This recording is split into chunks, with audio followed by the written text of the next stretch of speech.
Ou, ou como diria a nossa amiga Virgínia, bom dia, bom dia, bom dia, né?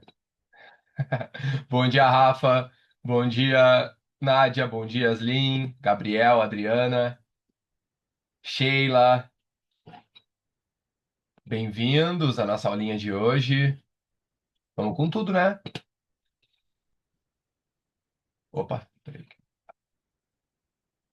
Estão conseguindo ver o slide e o meu rosto feio aqui? Só me confirme no chat, galera. Bom dia, Rafa, bom dia, Yasmin, bom dia, Sheila. Sim, tá. Me ouvindo bem também, né? Fone. Show. E aí, pessoal, me contem da onde que vocês apareceram nessa live. Pularam pra cá, já conhecem meu trabalho, caíram de avião, como é que foi? Todos vocês fazem nutrição, alguém já é formado?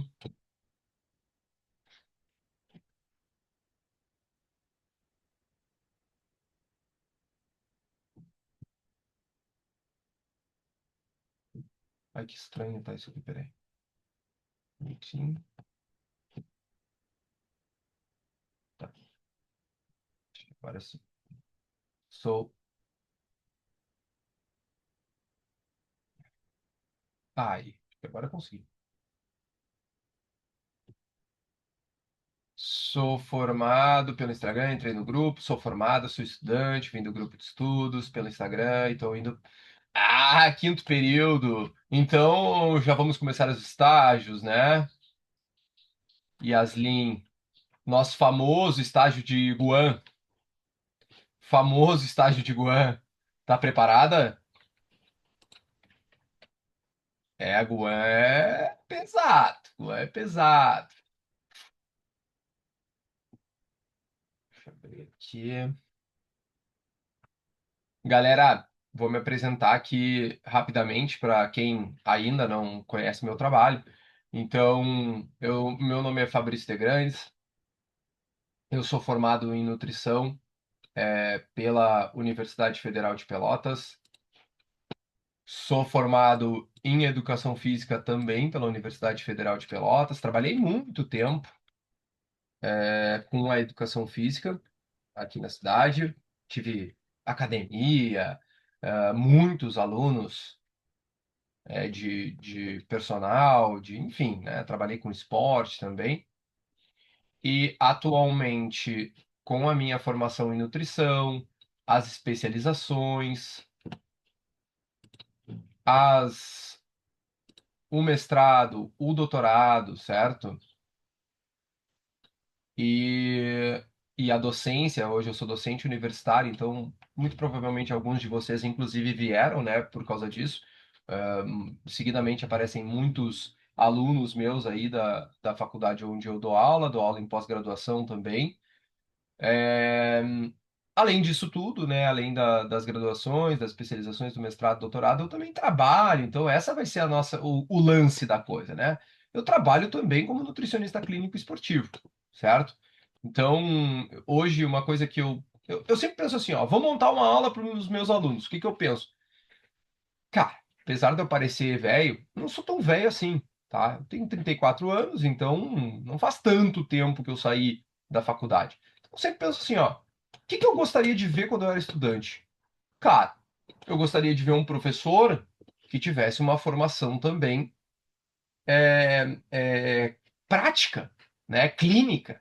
Então, modéstia à parte, eu já atendi muita gente hoje só dentro de um dos softwares que eu atendo, que eu trabalho. Eu tenho mais de 5.000 pacientes cadastrados, então eu já tive, no mínimo, 5.000 pacientes que eu já atendi. Então, multiplica isso pelas possibilidades de atendimentos.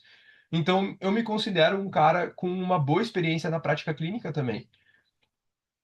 Dito isso, eu acho que eu posso agregar muito para vocês, tanto na parte técnica quanto especialmente na parte clínica, prática. Pergunto para vocês, quem aqui está pensando em trabalhar como nutricionista clínico.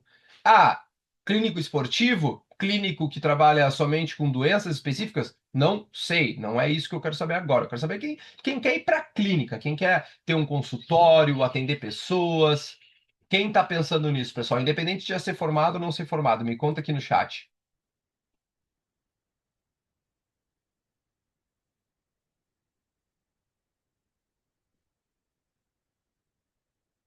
Eu. A galera gosta da clínica, né? E realmente é muito legal. Pronto. Ah, sim, Gilberto. Sabia que tu tava desconfiado que eu não tinha te visto aqui ainda. Claro que tu tá pronto. Certo, o Rafa também. Bom, bom. É, trabalhar com a parte prática, com a parte clínica, eu mentoro também, né? Futuros Nutris e Nutris, né, gente? E eu. Recentemente, assim, eu e um mentorando, a gente deu muita risada disso depois que ele se deu conta do que da representação do que ele falou. Ele me mencionou bem assim, tá, galera? Então, eu queria saber como que eu posso trabalhar com a parte, mas eu não gosto muito de pessoas, eu não gosto muito de falar com pessoas. Aí eu mexi com ele, não, peraí, vamos por partes, tá, meu amigo? Tudo bem, tem pessoas que são mais introvertidas, pessoas que não gostam muito da comunicação, nem todo mundo precisa ser que nem eu, assim, que sai falando bobagem a todo momento, né? Só que assim, gente, quem vai trabalhar com a parte clínica, inevitavelmente vai atender pessoas. Então, por mais que tu não goste, por mais que tu não queira trabalhar com pessoas, tu precisa criar o hábito de conseguir te comunicar com essas pessoas, certo? Então, entender como funciona a comunicação assertiva, objetiva, com diferentes tipos de pessoas, certo? Não tem o que fazer. Se tu vai trabalhar com a nutrição, assim será. Acho que todos vocês concordam comigo. E, bom, já vou passar aqui, mas só frisando, assim, hoje, trazendo tanto num ambiente meio óbvio que a gente vive, um ambiente epidemiológico que a gente vive e um ambiente da prática clínica, grande parte dessas pessoas terão isso aqui, ó. Olha só, estão lendo aqui? Obesidade, né?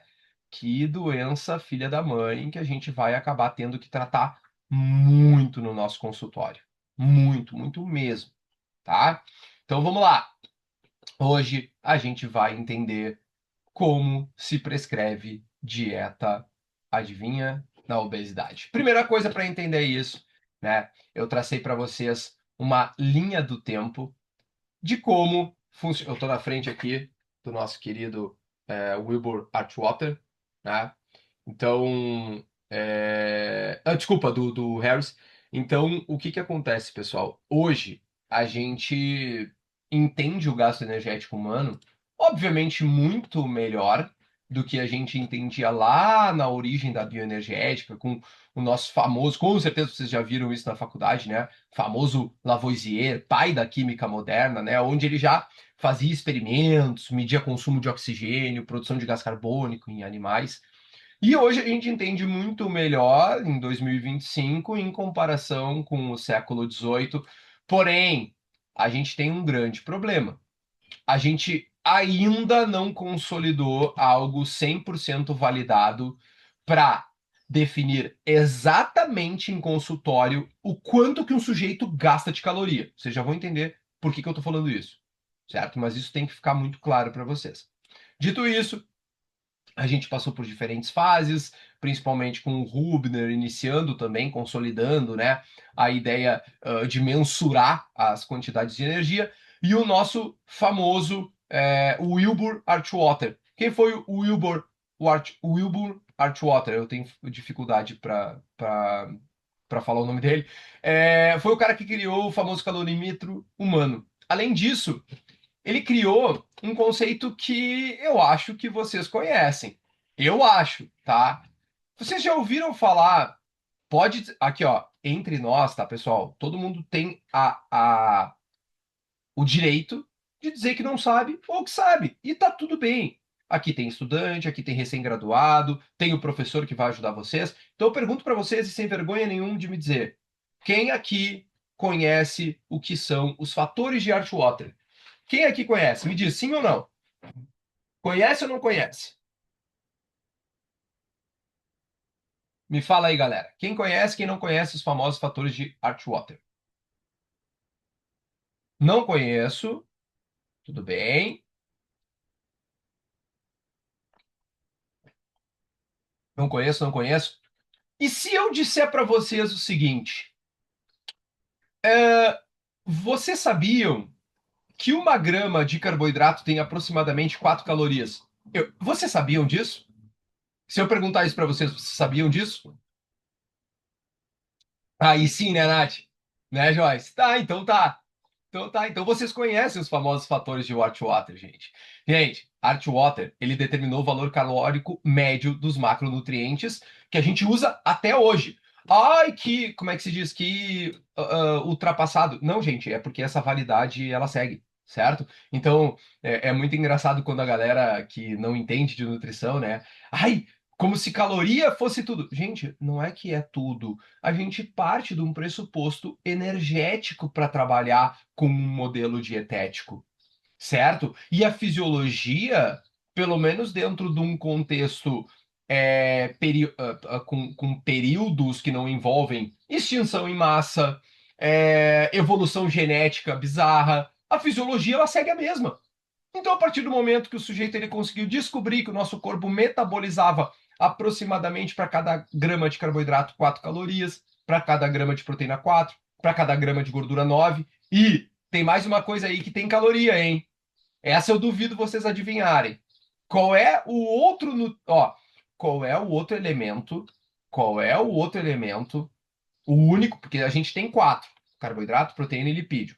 Só que esse outro elemento, ele não é um nutriente, mas ele tem caloria. Qual é? Aê! Boa, galera.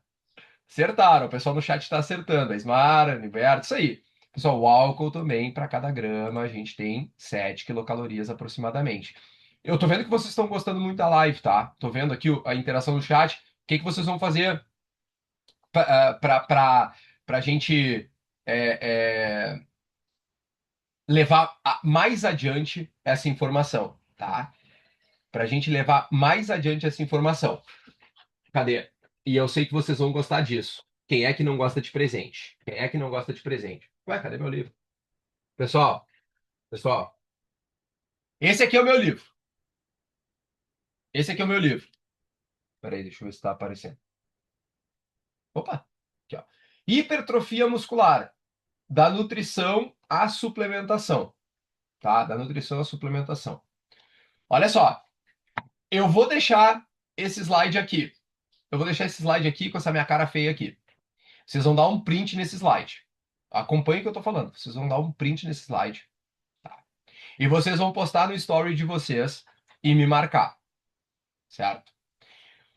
A pessoa que tiver mais curtidas nesse slide, nesse story, vai levar o meu livro.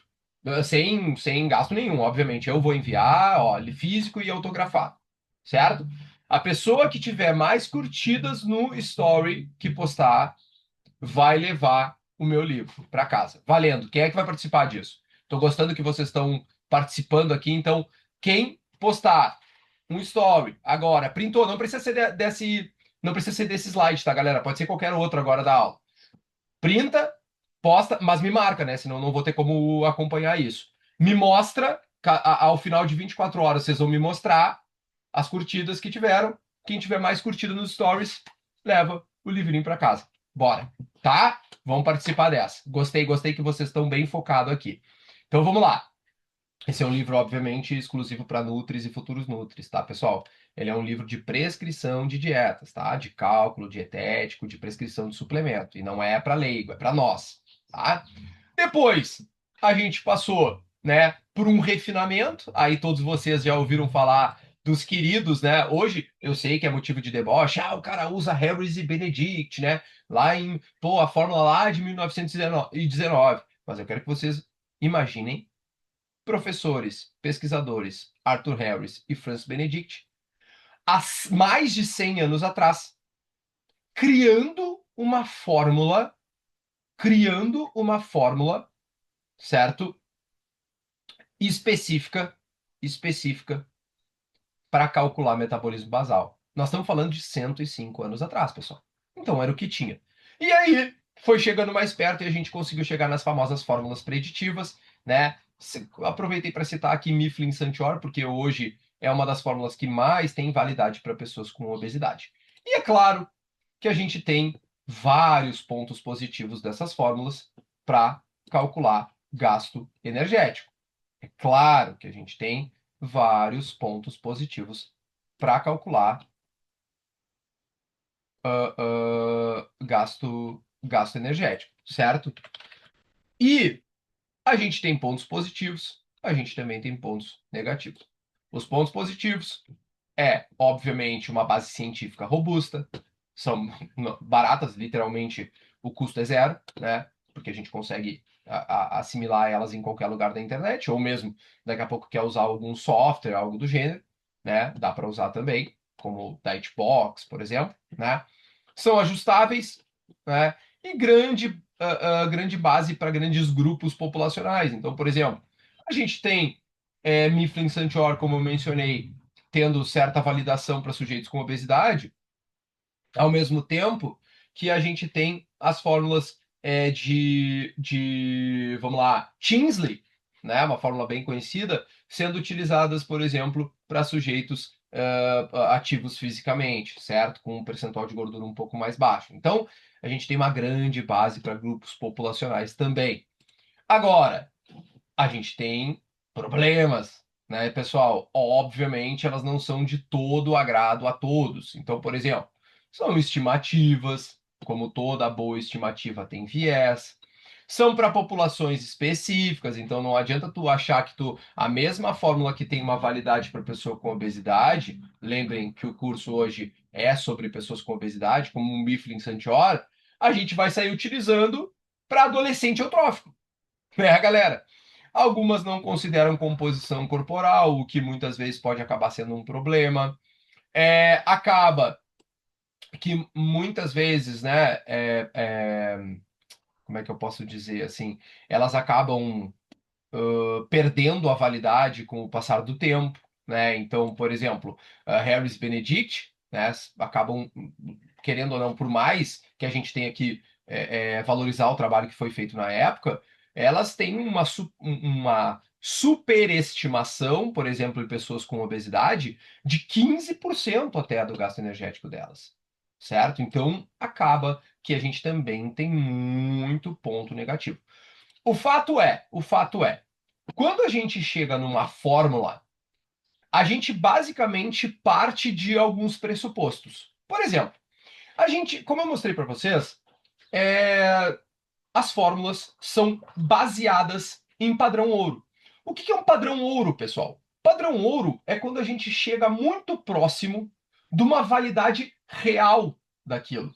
Então, por exemplo, a gente tem, vocês já devem ter ouvido falar, água duplamente marcada, calorimetria indireta.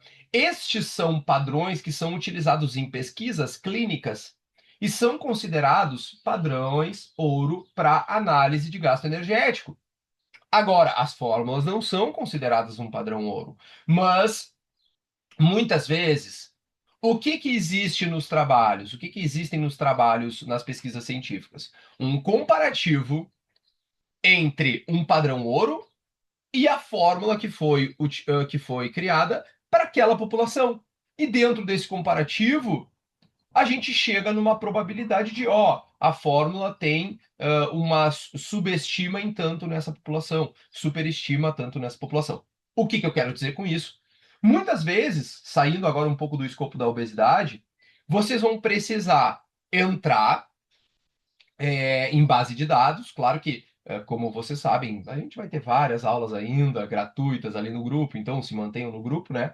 Mas não só dentro da obesidade, várias fórmulas, a gente precisa entrar dentro da ciência e pesquisar. Será que a fórmula de Cunningham Tem validade para atletas? Bom, vamos ver o comparativo. Ó, tem validade para atletas, não tem validade para atletas. Já adiantando, Cunningham tem validade para atletas, certo? Dito isso, vocês devem estar agora pensando assim, né? Ah, tá. Então tá.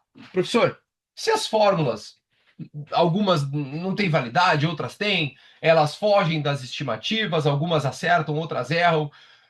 Eu tô perdido, professor, o que que eu faço? É óbvio que vocês estão se perguntando isso, certo? Esse é um grande problema. E o que que a gente faz? O que que a gente faz?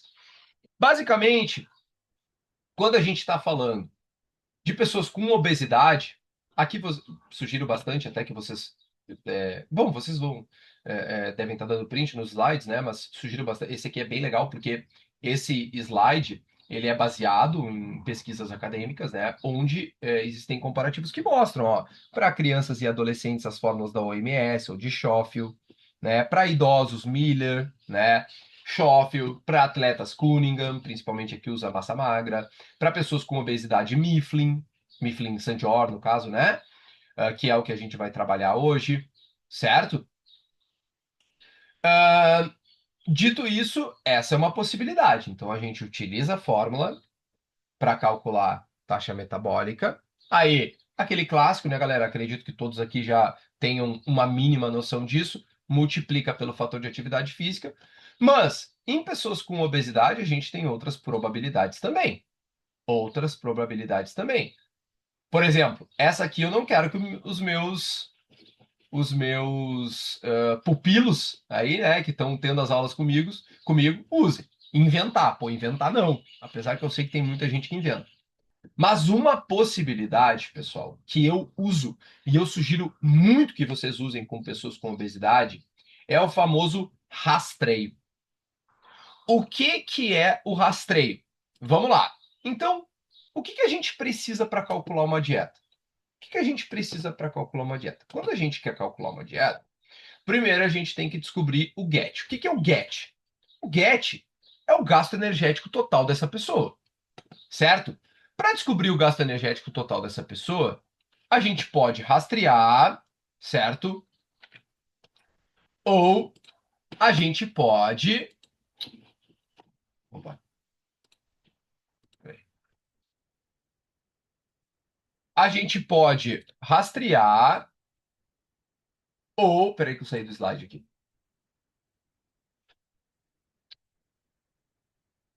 A gente pode rastrear, ou a gente pode calcular com as fórmulas, certo? Depois que a gente chega no gasto, vocês já vão ver como acontece isso, a gente vai descobrir o objetivo. Então vamos lá. A forma que a gente tem de calcular com as fórmulas para pessoas com obesidade é utilizando a fórmula de Mifflin-Santior. Ai, professor, como é que é a fórmula de Mifflin-Santior? Eu posso trazer aqui para vocês, mas ela está disposta em qualquer software, na internet é muito fácil de trazer, tá? Vocês podem até fazer essa pesquisa agora, é muito fácil de encontrar. Mas é basicamente utilizar a fórmula de Mifflin-Santior e multiplicar pelo fator de atividade física, certo? É a mais interessante da gente utilizar com pessoas com obesidade. Porém, porém, quando a gente trata de pessoas com obesidade, pessoal, a gente tem um grande problema e por isso que eu sempre sugiro o rastreio, certo? Que é o seguinte: imagina que as fórmulas já têm viés naturalmente. Agora eu quero que tu imagine o seguinte: nós estamos falando de uma pessoa que vem há 30, 40, 20, 50 anos perdendo peso, ganhando peso, perdendo peso, ganhando peso, perdendo peso, ganhando peso. Imagina como está o metabolismo dessa pessoa. É óbvio que essa pessoa não tem um metabolismo estático. Então, muitas vezes as fórmulas vão ter uma aplicação muito baixa para elas. Por isso que a ideia de rastrear, o que é rastrear? Vocês lembram na faculdade, ou mesmo já aplicaram, ou caso não se lembrem, eu posso mostrar para vocês e explicar para vocês, é só dizer aqui no chat, o que é um recordatório alimentar. Um recordatório alimentar é basicamente questionar para aquela pessoa, certo? Situações como o que que você come ao acordar, o que que você come ao meio-dia, o que que você come no lanche da tarde, o que que você come extra no fim de semana, o que que você come na janta. E depois de estabelecido isso, A gente utilizar de softwares ou mesmo do cálculo manual, isso não é problema algum, e a gente tem até softwares que para estudantes eles se encontram como gratuitos ainda, como o da Hitbox é um grande exemplo, certo?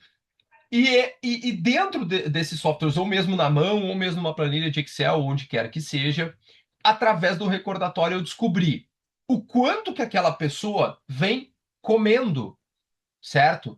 Em termos energéticos. Então, por exemplo, vamos supor que aquela pessoa venha consumindo, isso é muito normal de acontecer com pessoas com obesidade, cerca de 3.000 calorias por dia, 4.000 calorias por dia, 5.000 calorias por dia.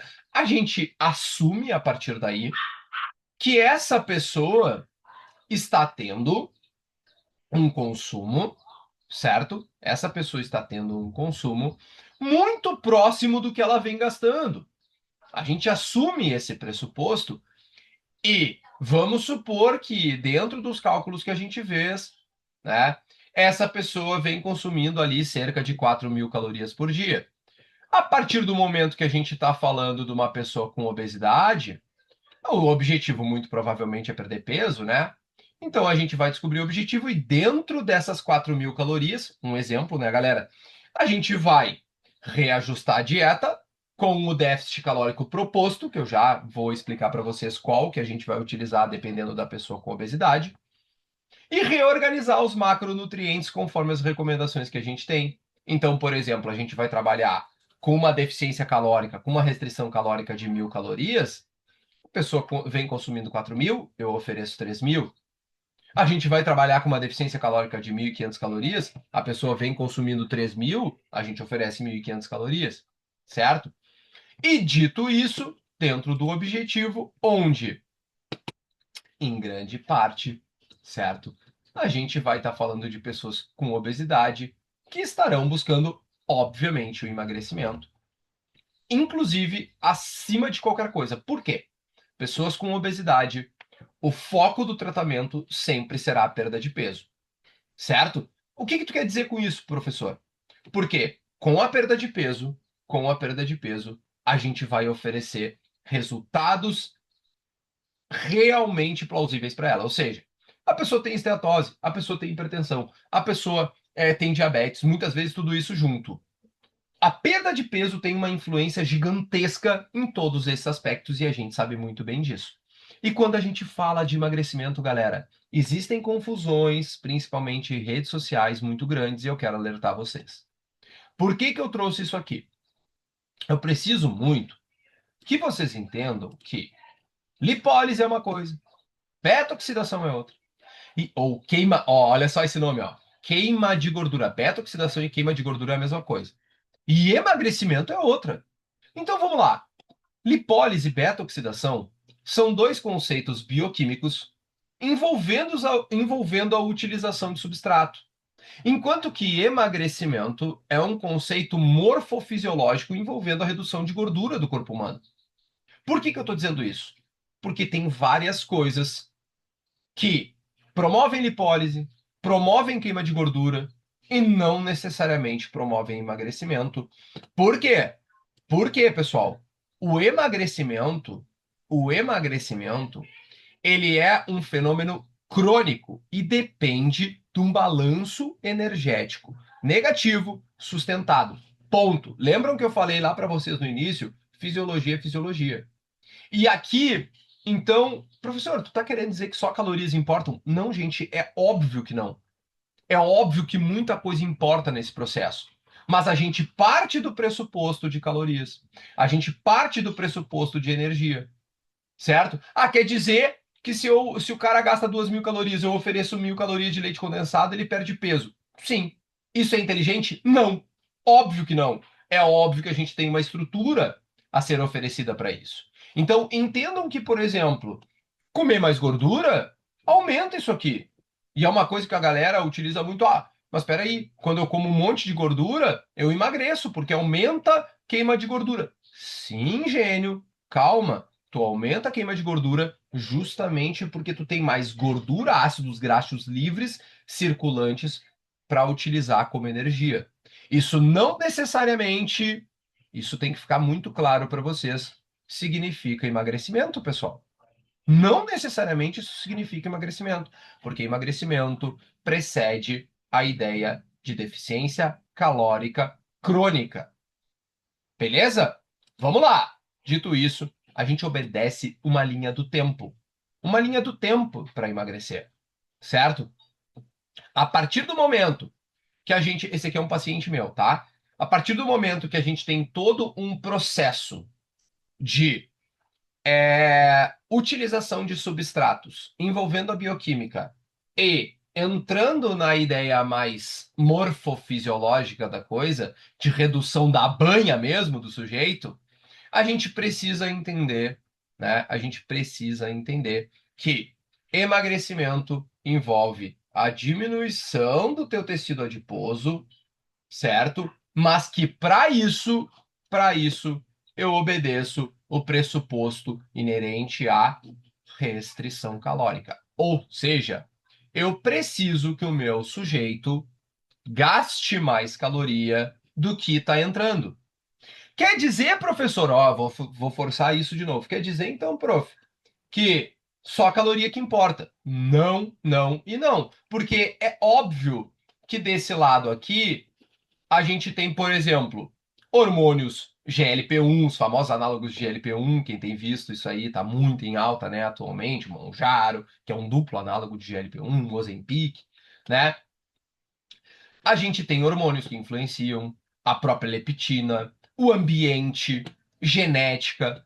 Desse lado das calorias que a gente gasta, a gente sabe como é que é dividido o gasto energético. A gente tem taxa metabólica, então, por exemplo, como está a questão hormonal do sujeito, certo? Como está testosterona do sujeito, hormônios tireoidianos, como é o modelo de exercício físico que ele faz, como é o modelo de atividade física ao longo do dia dele, certo? Tudo isso influencia. A gente tem do lado da balança que gasta energia e do lado da balança que consome energia, dezenas de fatores que vão influenciar.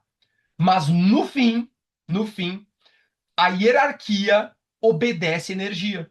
A hierarquia obedece energia. Precisa, para perder peso, restrição energética. E a prova mais cabal que a gente tem sobre isso, inclusive esse é um estudo muito famoso, é o famoso estudo de restrição de Minnesota, né? O estudo de Minnesota, onde basicamente foram 36 homens participando, né? Eles tinham peso normal, né? Onde eles tinham um período se chamava de semi-inanição, onde durante 24 semanas, através de um processo fidedigno de controle de gasto energético, e vocês já vão entender o que eu quero dizer com essa ideia, ó, gravem isso, fidedigno, certo? Se ofereceu uma restrição calórica de 50%, com esses participantes consumindo cerca de 1.500 calorias por dia, certo? E esses pacientes tinham uma redução média do peso dele de 25% do peso total, certo? Então, a partir do momento que o sujeito obtém uma restrição calórica crônica, haverá perda de peso. E aí agora tu firmou o que eu falei, fidedigno. O que que eu quero dizer com fidedigno? Com certeza no consultório de vocês vão ouvir o seguinte, né? Ou mesmo essa galera que não tem uma dissonância cognitiva tão grande na internet, que alega que não, a pessoa fez restrição calórica e não emagreceu. Gente, qual é a prova que tu tem disso? Que essa pessoa fez restrição calórica de fato? Eu afirmo para vocês. Sabe qual é a prova que vocês têm que essa pessoa realmente fez restrição calórica? Nenhuma. Sabe por quê? Porque a gente não tem em consultório nenhum método fidedigno como uma câmara metabólica, ou mesmo fazer que nem aconteceu aqui, confinar essas pessoas. Não é tipo assim, ó, uma consulta de 1 hora, manda para casa e aí eu acho que ela fez restrição. Não. Confinar essas pessoas, a gente não tem um processo fidedigno para realmente afirmar que essa pessoa fez restrição calórica, certo? Então, sim, a energia é um ponto regulatório, certo? Então, sempre que a gente pensa em fazer uma pessoa perder peso, a gente obedece o processo inerente de restrição de energia. Então, vamos lá. Ah, eu fiz restrição e não emagreci. Não, tu acha que tu fez restrição. Por exemplo, as fórmulas que a gente usa, o que eu acabei de falar para vocês, são estimativas. A estimativa pode ter sido feita errada. Ah, eu fiz restrição e não emagreci. Não, peraí. Será que tu fez mesmo? Porque o teu diário não diz isso. Por exemplo, a gente tem estimativas de que sujeitos com obesidade, pessoal, podem subestimar em até 60% o quanto eles gastam de energia. O quanto eles consomem de energia, desculpa. Então, por exemplo, dizer que a gente recebeu um sujeito que ele acha que ele vem consumindo 2.000 calorias. Mas, na verdade, ele vem consumindo quase 4.000 calorias. E muito provavelmente isso acontece. Sabe por quê?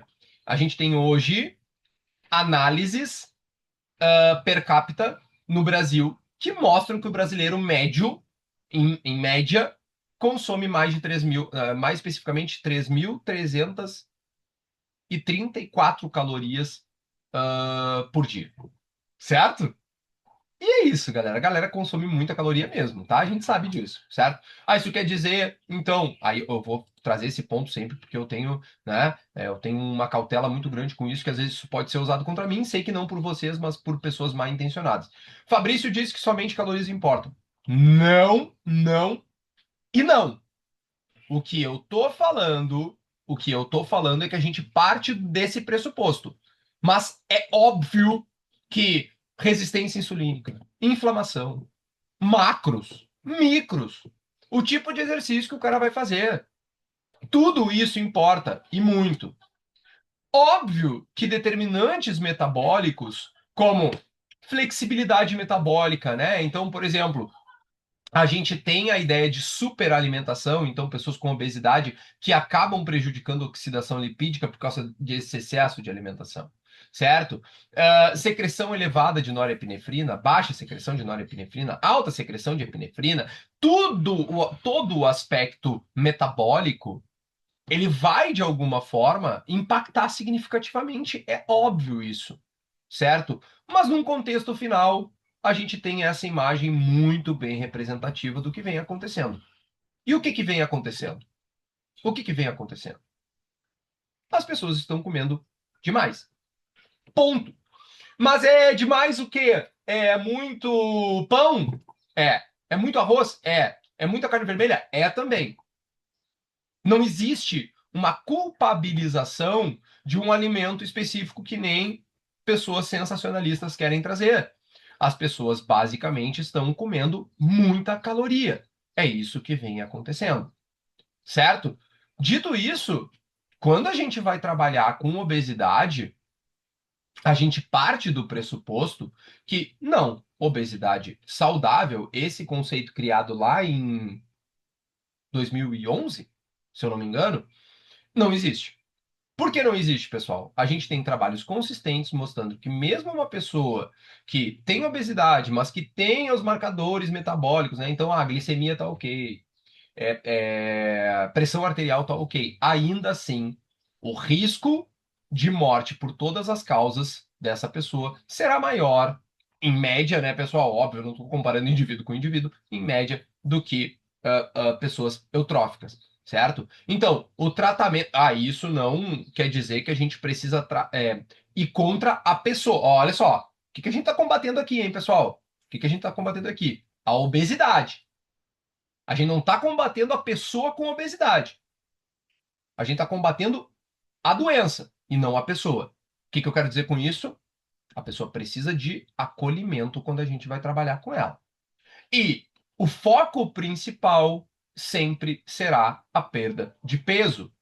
A perda de peso vai contornar tudo isso que está acontecendo aqui. Riscos metabólicos, inflamação, né, de baixo grau, crônica, fatores de risco metabólico, cardiovasculares e, obviamente, a qualidade de vida totalmente reduzida, porque essa porcaria desse tecido adiposo, ele é altamente inflamatório. Por que que a gente fala que o tecido adiposo, ele se comporta como um órgão endócrino? Porque ele secreta muitas citocinas pró-inflamatórias, por exemplo. Especialmente o tecido adiposo visceral, certo? Dito isso, alguns cuidados precisam ser tomados. Quando a gente vai trabalhar com obesidade, uma das coisas que acontecem muito é que as pessoas tendem a se vislumbrar aqui, ó. Ah, o que é que tu está sinalizando aqui, professor? Bom, vamos lá. Esse aqui é um trabalho do Westerterp de 2016, certo? Desculpa, do Miller de 2016, é um grande estudioso da área da obesidade, onde ele mostra o seguinte: o emagrecimento ele se comporta em fases. Então, por exemplo, quando a gente trabalha com um modelo extremamente restrito em carboidratos, um exemplo, tá? Não estou condenando, não é isso que eu quero trazer aqui. Mas o que acontece? Quanto menos carboidrato tu tem, eu acho que todo mundo aqui vai concordar que menos o quê? Glicogênio. Sabe aquela coisa que está dentro do músculo, que armazena carboidrato, glicogênio? Essa coisa que está no nosso músculo, ela também puxa muita água. Então, quando a gente corta carboidrato, a gente diminui muito o glicogênio. Diminuindo muito o glicogênio, adivinha o que acontece? A gente tem essa fase um, onde normalmente a gente vai ter uma duração ali dela de cerca de 2 semanas, é onde o sujeito vê uma perda de peso muito agressiva. E muitos se vislumbram, por exemplo, e não é um problema, uma dieta low carb muito restrita, né? Uma dieta que exclua totalmente carboidrato. Enfim, a galera acha que na verdade é por causa das gorduras que adicionou, ou porque tem alguma solução mágica. Não, pessoal. A pessoa simplesmente está perdendo muita água. Isso é bem descrito na literatura, certo? Passando por uma fase 2, certo? Onde esse sujeito vai ter uma redução mais acentuada de massa magra se a gente não cuidar. Então, o nosso propósito aqui é controlar a perda de massa magra desse sujeito durante o processo de emagrecimento, certo?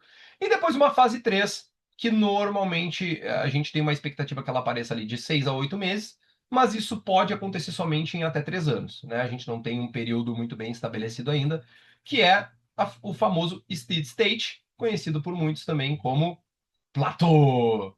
Todo mundo já ouviu esse nome, certo? Então, o emagrecimento, ele existe fases. E para isso, né, a gente tem que ter um cuidado muito grande quando a gente vai prometer coisas que não podem ser cumpridas. Hoje, a gente tem. Esse aqui é só vocês clicarem depois, fiquem no grupo que eu vou mandar os slides para vocês, tá? Esse aqui é o famoso Body Weight Planner, né? Que foi criado justamente pelo Miller, pelo Kevin Halson, importantes pesquisadores da área de emagrecimento, certo? Que ele assume que o nosso corpo tem uma característica dinâmica. Eu vou até deixar no chat aqui já para vocês esse site, mas não entrem agora, tá? Para não dispersar. Não, bom, enfim, eu vou mandar os slides, depois vocês brincam com ele ali. Não entrem agora.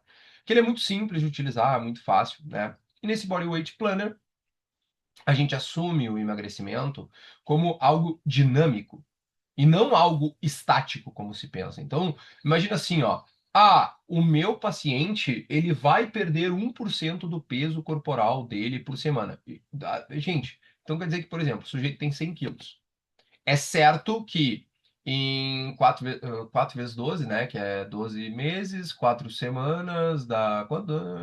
24, 48. Então é certo que em um ano ele perde 48 quilos, pessoal. É certo? Óbvio que não. É óbvio que não.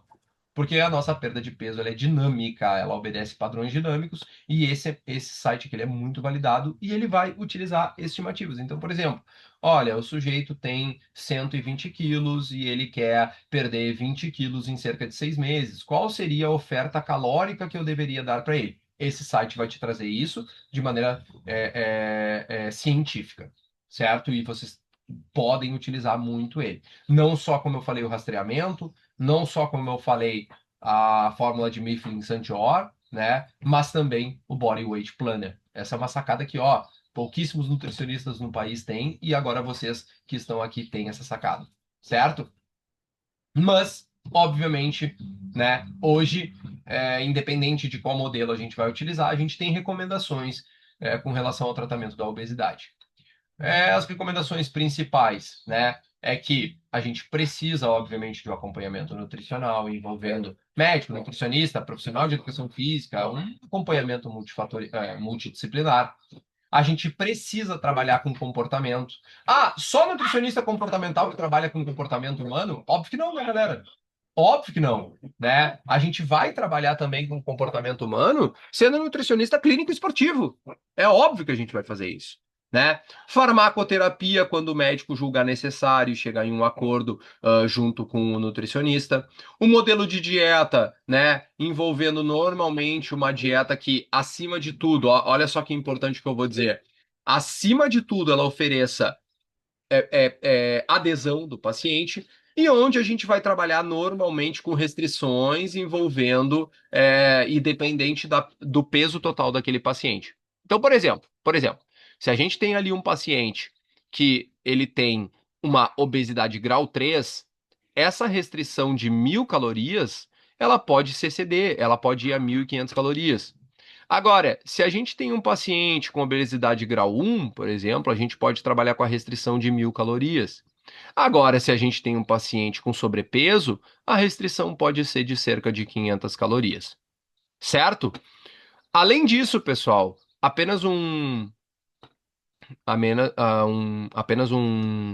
uma observação aqui, né? A gente tem os famosos medicamentos hoje que vêm sendo utilizados. Vou fazer uma ressalva especial para os análogos de GLP-1. O que que significa análogos de GLP-1? Vamos lá. O GLP-1 é um hormônio, a gente chama, é uma das incretinas que a gente tem, né? Que ele é um hormônio que ele promove muito a saciedade.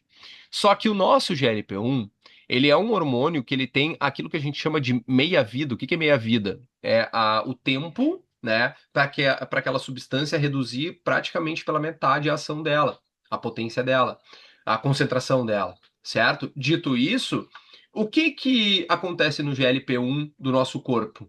Ele tem uma meia-vida curtíssima, de 2 minutos, certo? O que que os cientistas fizeram?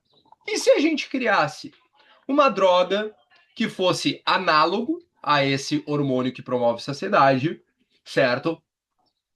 E que esse hormônio, né, criado em laboratório, ele tivesse uma meia-vida, ou seja, ele demorasse muito mais para diminuir a concentração dele. Ou seja, quem sabe se a gente criar, por exemplo, um Ozempic da vida, um Monjaro da vida, que a meia-vida deles é de 7 dias. E aí o que que vocês vão ver? Pô, 1 minuto, 2 minutos para 7 dias, acho que é uma boa diferença, né, galera? O que que vocês vão ver? A galera aplica a canetinha numa semana e aplica de novo só na outra semana. Faz sentido agora, galera? Dito isso, acabei de falar para vocês. Qual é o grande potencial dos medicamentos? Qual é o grande potencial dos medicamentos? Saciedade. Então, se o sujeito está em uso de medicações, a gente pode sim trabalhar com uma agressividade maior na restrição. Pode mesmo, desde que isso seja supervisionado. E desde que, o que que acontece? A galera tem reclamado muito o seguinte: ah, mas aí eu usei medicamento e o medicamento me deu rebote. Não, peraí, vamos com calma. Tu tá usando um fármaco que a ação dele primária é diminuir teu apetite e aumentar tua saciedade. Se tu comia 4 pizzas no dia, tu não vai mais conseguir fazer isso. Tu não vai conseguir. Durante o uso da medicação, tu vai comer uma. Um exemplo, né, galera? Óbvio que isso é um exemplo. O que que acontece depois que tu cessa o uso da medicação? O que que acontece? Tu volta a comer 4 pizzas no dia, pessoal. Então, o principal durante o uso das medicações é uma restrição energética, associada a uma mudança extremamente efetiva de comportamento. A pessoa que vai gastar o dinheiro dela com o Ozempic, com o Monjaro, ela vai ter que abrir a mão, não tem discussão comigo sobre isso, e gastar com o nutricionista, gastar com o psicólogo e gastar com o médico. Ah, tu quer abrir. Então tá, então tu vai gastar 1.500 no medicamento para emagrecer, mas tu vai abrir a mão e nós vamos resolver isso tudo junto agora. Entenderam? Ah, aqui já. Opa. Aqui, bom, só relembrando, né, da ideia do modelo dinâmico, né? E, para a gente não se estender mais, dito isso, certo? Eu quero agora, para ter um espaço para vocês também, liberados para as dúvidas. Galera, dúvidas de vocês? Bora! Pode usar o chat.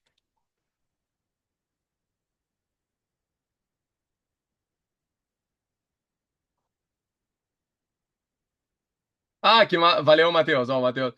Que baita aula, nível de pós-graduação. Fisiologia aplicada no emagrecimento, explicada de forma clara e eficaz. É isso aí, meu. Ah, valeu, cara. Obrigado pelo elogio. Isso me motiva muito mesmo. De verdade, tu não tem ideia o quanto. Valeu, Fabiola. Ô, Fabi... E aí, Fabiola? Como é que tá? Pô, tem uma galera aí então. E aí, guria, como é que tá? Tudo bem? Dúvidas, galera?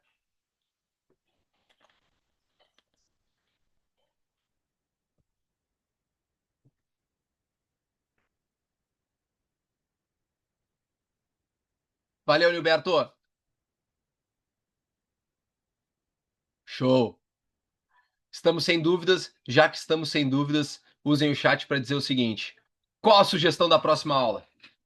E aí, qual a sugestão da próxima aula, então? Vamos lá, quero saber. Qual a próxima aula que vocês querem que eu monte para vocês? Valeu, Graciane.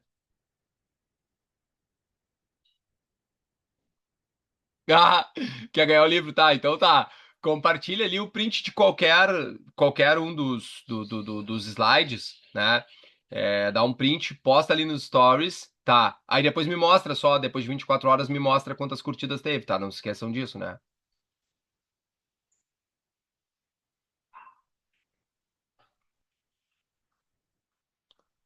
E aí, ó, eu tava pensando na próxima aula, tá? Tô pensando, vamos ver. Eu tô pensando em ser uma aula só de análogos de LP1. O que que vocês acham? Falar sobre Monjaro, Ozempic e o que que o Nutri precisa saber. Sim, né? Eu acho que fica top. Top? Show. Combinado, então.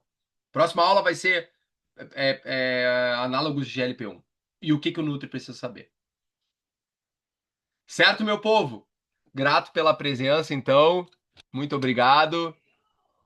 A próxima. Fiquem no grupo, né? Próxima aula: análogos de GLP-1 no uso do nutricionista.